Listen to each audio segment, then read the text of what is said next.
berhembus begitu cepat. Janganlah sia-siakan, carilah Tuhan, Sang Empunya kehidupan.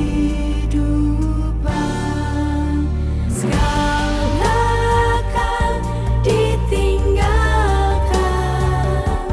kekayaan dan kejayaan,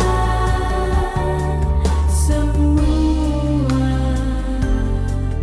akan lenyap setarikan nafas.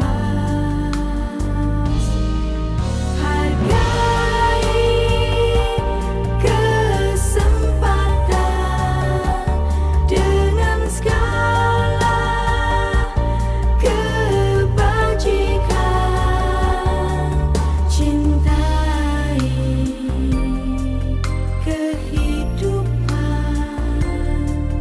penuh kasih.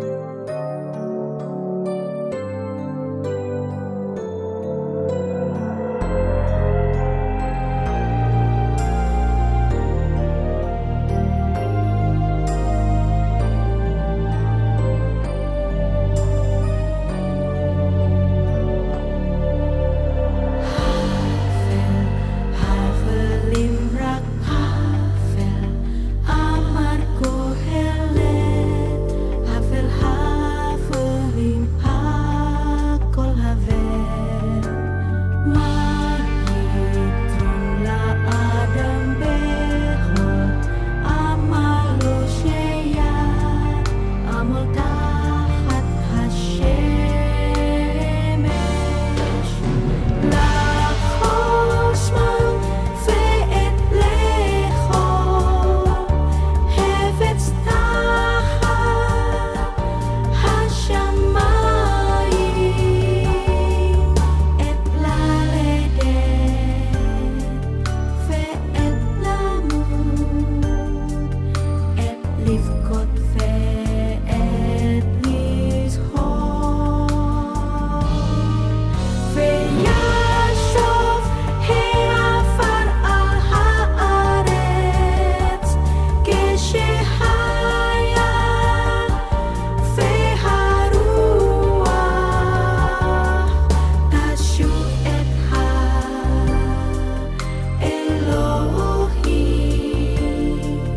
Asher Netana.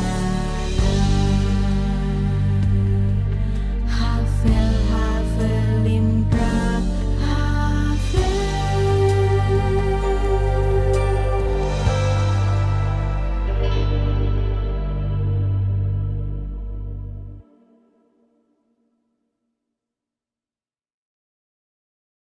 Beshem Ha'af, Ve'aben Ve'ruach HaKodesh, Ha-Elohim Echad. Di dalam nama Bapa dan Putra dan Roh Kudus, Allah yang Esa. Amin. Shalom, selamat pagi. Kita akan mempelajari kitab Kohelet yang ke-35. Topik pertama, kita akan membaca Kohelet 7 ayat 8. Bahwa akhir suatu hal lebih baik daripada awalnya. Mengingat akhirat untuk melatih kesabaran. Kita baca. Tov acharit dafar merishto. Tov erek ruah migeva ruah. Akhir suatu hal lebih baik daripada awalnya. Panjang sabar lebih baik daripada tinggi hati. Kohelet 7 ayat 8 menulis kata akharit. Arti harfiahnya adalah akhir, seperti terjemahan LAI. Namun secara makna pengajaran mengenai filsafat kematian, kata akharit ini lebih bermakna afterlife, akhirat. Akhirat dalam arti afterlife, yaitu kehidupan setelah kematian.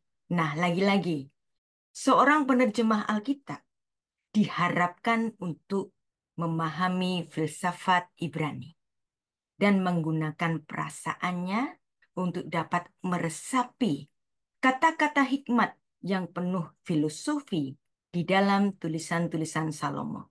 Menerjemahkan Alkitab bukan cuma perkara menerjemahkan kata per kata, tapi juga arti kontekstualnya, makna filosofisnya. Inilah yang membuat kitab Kohelet tidak diresapi sebagai kitab yang mengajarkan tentang harapan kehidupan setelah kematian, yaitu di akhirat, yaitu kekekalan, yang dimana orang-orang percaya akan menuju ke tempat yang sama, di langit baru dan bumi yang baru. Keteledoran para penerjemah Alkitab tidak memberikan gema pengajaran bahwa akhir sesuatu lebih baik daripada awalnya, dan mengingat akhirat, yaitu kehidupan setelah kematian, dilakukan untuk melatih kesabaran. Kita sebenarnya di kitab Kohelet ini menemui banyak kata akhirat dalam kitab Pengkhotbah.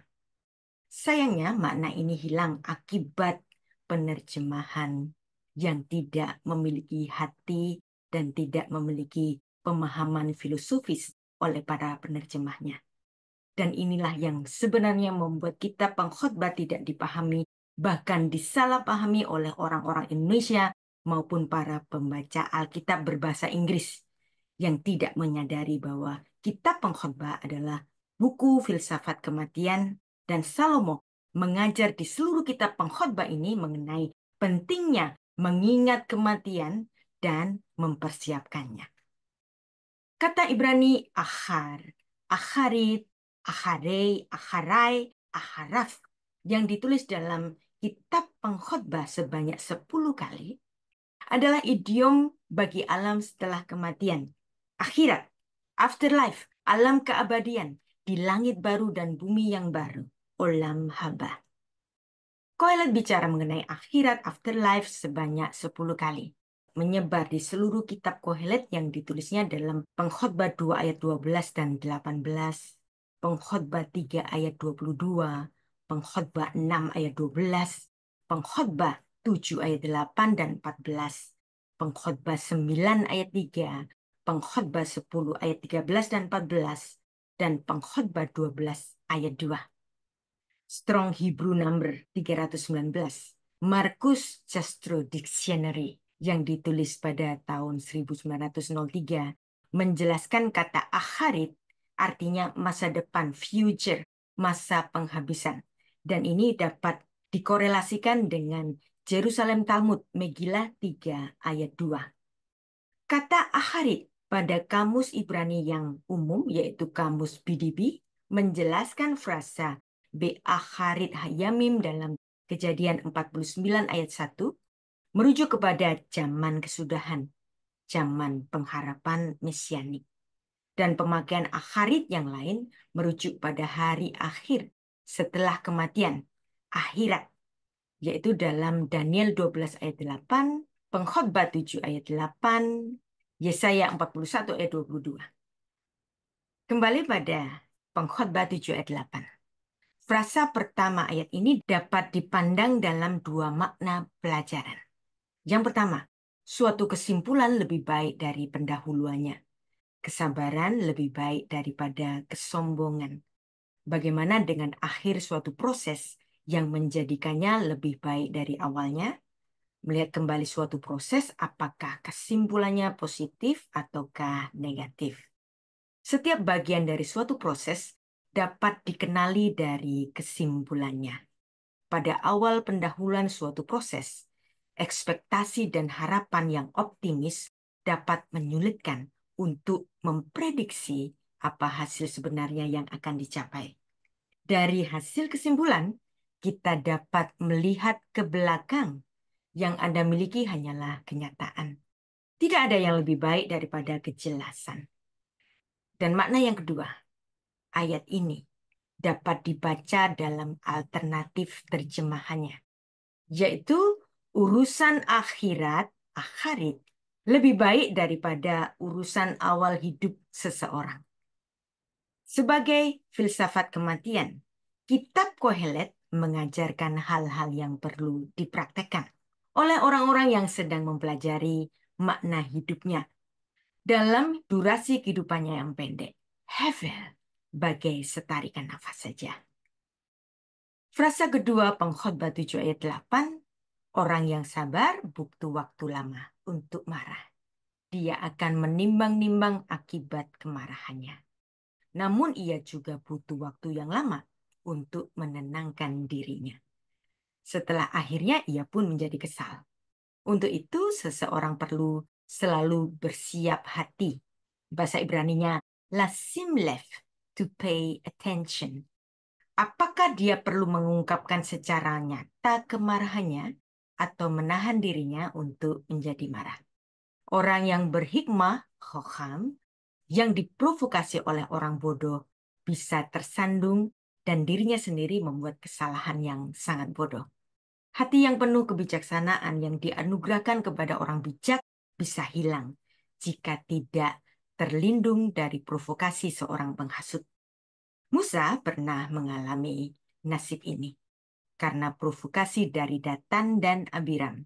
Di situ Musa pernah memberikan respon yang tidak tepat terhadap salah satu tantangan yang dihadapinya, sehingga menyebabkan dia kehilangan kesempatan untuk memimpin orang-orang Israel ke tanah perjanjian. Bilangan pasal 16. Tanpa pengawasan yang cermat dalam hikmat, interaksi dengan seseorang yang berkepribadian negatif dapat menimbulkan konsekuensi yang buruk. Namun jangan salah paham, ini tidak berarti jangan pernah berbicara dengan orang semacam itu. Suatu komunikasi dapat membantu orang menyadari kesalahan mereka. Ini adalah hal yang berharga dan positif. Sadarilah dengan siapa Anda bersosialisasi dan berhati-hatilah agar tidak terpengaruh dengan cara yang salah. Seperti yang dikatakan di Pirkei Avot 1 ayat 7. Ve'al titgabel larasya, ve'al tityaesh min habur anut. Dan janganlah bergaul dengan keburukan, dan janganlah berputus asa dari musibah. Akibat umum dari menghabiskan waktu bersama dengan orang jahat adalah Anda akan berakhir membuat diri Anda sendiri menjadi buruk. Jadi berhati-hatilah. Ketika Anda menyia-nyiakan peluang untuk pertumbuhan dan produktivitas, mungkin Allah akan merespon dengan menghilangkan peluang-peluang berikutnya.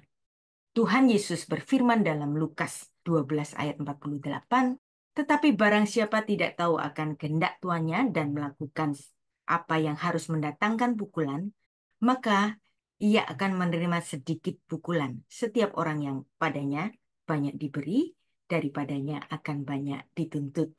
Dan kepada siapa yang banyak dipercayakan, daripadanya akan lebih banyak dituntut.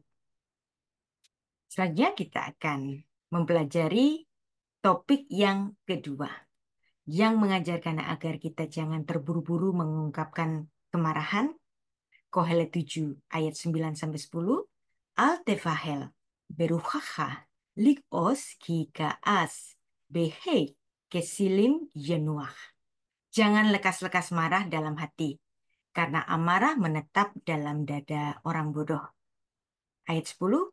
Al-tomar mehaya shehayamin harishonim hayu tofim me'ele lo mehokma she'alta alzeh. Jangan mengatakan mengapa zaman dahulu lebih baik daripada zaman sekarang. Karena bukannya berdasarkan hikmat engkau menanyakan hal itu. Pengkhotbah 7 ayat 9. Perasaan yang Anda pilih untuk diungkapkan menjadi bagian dari cara Anda memandang dunia. Jika Anda membiarkan perasaan negatif seperti kesedihan, kemarahan, frustasi yang diungkapkan melalui ekspresi wajah, hal itu akan menjadi bagian dari cara Anda merespon kehidupan. Oleh karena itu, Kohelet mengingatkan, jangan biarkan amarah menjadi bagian dari repertoar Anda. Hal ini tidak berarti bahwa Anda harus hidup tanpa penyangkalan, mengabaikan semua perasaan selain kebahagiaan. Hal ini adalah cara bertanggung jawab untuk membuang perasaan negatif. Mimik wajah yang dihadirkan seseorang kepada dunia bukan hanya urusan pribadi. Itu memiliki dampak yang kuat kepada orang-orang di sekitar kita, terutama di rumah kita, di sekitar keluarga kita. Ketika kita memperlihatkan ekspresi sedih di wajah, kadang hal ini justru membuat keadaan tidak lebih baik. Dalam situasi dan konteks tertentu, kita perlu menyimpan rasa sakit untuk diri kita sendiri. Tidaklah selalu tepat untuk menunjukkan kekhawatiran di wajah kita. Ada kalanya seseorang perlu sharing perasaannya, namun ini sebaiknya ditujukan kepada seseorang yang tepat. Sebuah senyuman akan memberikan dampak positif pada lingkungan Anda. Bahkan dengan tersenyum, kita sendiri sedang membuang beban kita.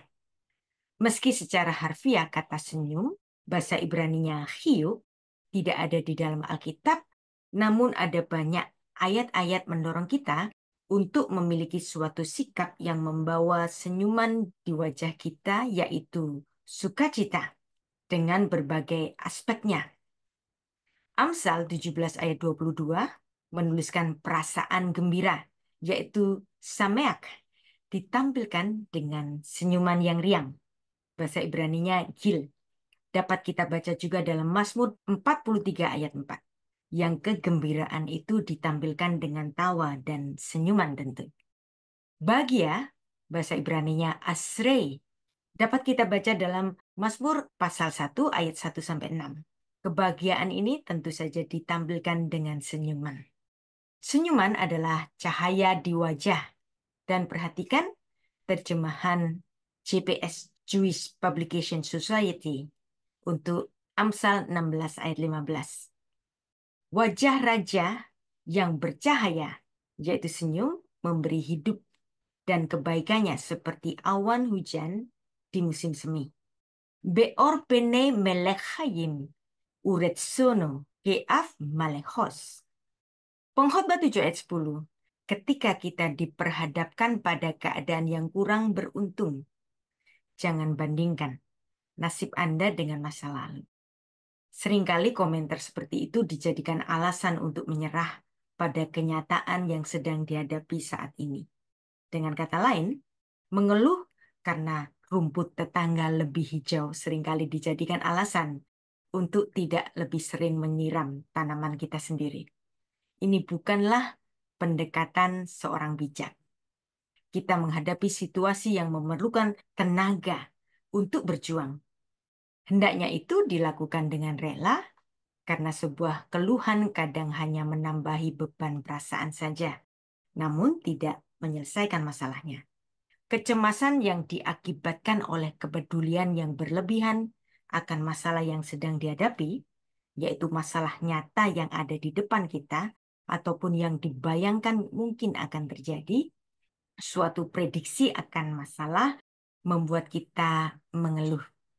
Kecemasan itu akan mencengkeram kita. Dan apabila kita membiarkan kedagingan kita menguasainya, kita akan terjerumus lebih dalam. Tuhan Yesus memberitahu murid-muridnya untuk tidak khawatir pada kebutuhan-kebutuhan pokok mereka. Karena Allah, Bapa Sorgawi kita, mengetahui kebutuhan-kebutuhan anak-anaknya yang akan memenuhinya, dan Dia akan memenuhinya dengan penuh sukacita dan kecukupan. Bapa kita hanya ingin agar kita memberi Dia tempat yang utama di dalam hidup kita. Matius 6 ayat 31-33, yaitu kita mengedepankan dahulu kerajaan Allah. Kita menghormati Allah Bapa kita, karena kita menyadari bahwa Bapa kita adalah Bapa yang mengasihi umatnya, yang selalu memperhatikan setiap kesulitan kita. Dia adalah Bapa yang peduli. Kita harus membiarkan Allah mengambil semua kecemasan dan masalah kita, karena Dia selalu memperhatikan segala hal yang kita pedulikan. 1 Petrus 5 ayat 7.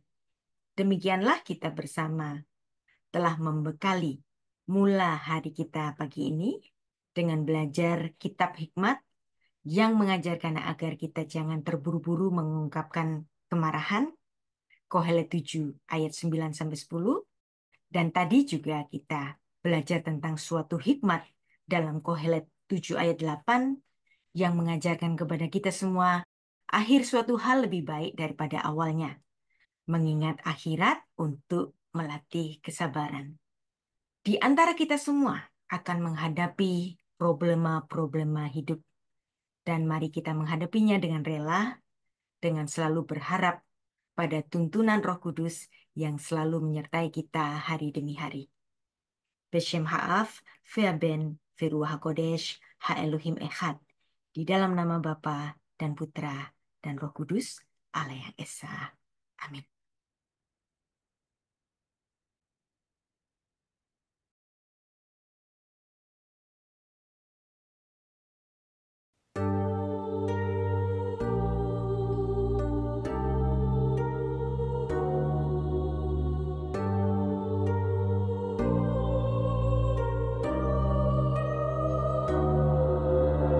Hidup hanyalah seperti setarikan nafas berhembus begitu cepat.